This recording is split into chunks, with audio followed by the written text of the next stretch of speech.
الكربوهيدرات أي شيء بالجسم يتحول إلى سكريات هو يسموه الكربوهيدرات، مثل إيش؟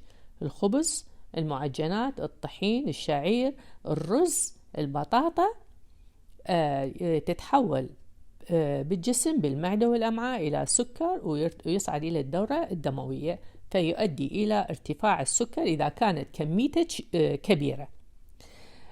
فتنتبهون على هذا. لهذا السبب احنا دائما نقول قلل خبز وحلويات ومعجنات، لأنه هي مصدر السكري الزايد اللي يدخل بجسمك. الكمية اللي تأخذها تختلف من شخص إلى آخر، لأنه من يفحص الصبح لازم سكره أقل من 124، ومن يفحص ساعتين بعد الأكل لازم أقل من 160 حتى يتأكد أن الكمية اللي ماكلها مناسبة.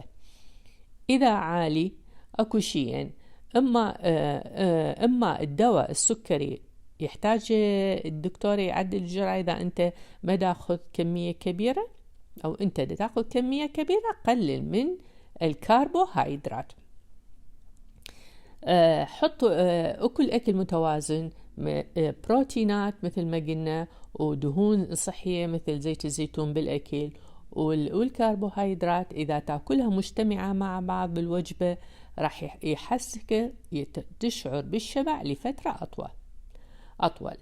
يفضل أنه تضيف إلى الوجبة ممكن تأكل مكسرات أيضا صحية، والألبان تقدر كمية معتدلة مثلا نص قدح. وشكرا أصدقائي، الصيدلانية جنان ومثقف سكري.